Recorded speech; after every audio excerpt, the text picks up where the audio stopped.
మండల్ కమలాపూర్ గ్రామంలోని వడ్ల కొనుగోలు కేంద్రం దగ్గర ఉన్నాం ప్రస్తుతం. రైతులు చూపిస్తున్న బార్దాం సంచులు దీంట్లో ఇవే ఇచ్చారు సార్ మీకు? ఈ సంచులు ఇవే ఇచ్చారు సార్ మీకు? ఎందుకు సార్ మరి మొత్తం చినిపోయి ఉన్నాయి కదా సార్? 150 సంచులు తీసుకుంటే 50 సంచులు చిరిగిపోయినవి ఉన్నాయి, 100 సంచులే మంచిగా ఉన్నాయి, అవి కూడా పొక్కలే ఉన్నాయి. మేము ఇట్లా దాన్ని నేను బలా ఏం చేయాలా? లారీ కూడా వస్తలేదు. ఎన్ని రోజులు సార్ మీరు లింపి? ఎన్ని రోజులు అవుతుంది సార్? ఏది ఇది నింపి 4 రోజులు అయ్యా సార్. 4 రోజులు అవుతుంది. వడ్లు పోసి ఎన్ని రోజులు అవుతుంది సార్? వడ్లు ఇక్కడ పోసి నెల మీద 10 రోజులు అయింది. ఇది వరకు ధాన్యం కొనుగోలు ఓళ్ళు సపోర్ట్ చేసులేదు. గవర్నమెంట్ వచ్చింది ఏం లేదు.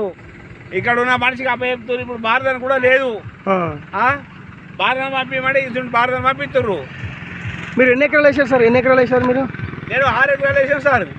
6 ఎకరాలు వేస్తే ఇంత తిప్పలు వాడి మేము గుంటకు పైపేసి కూడా వారిచాం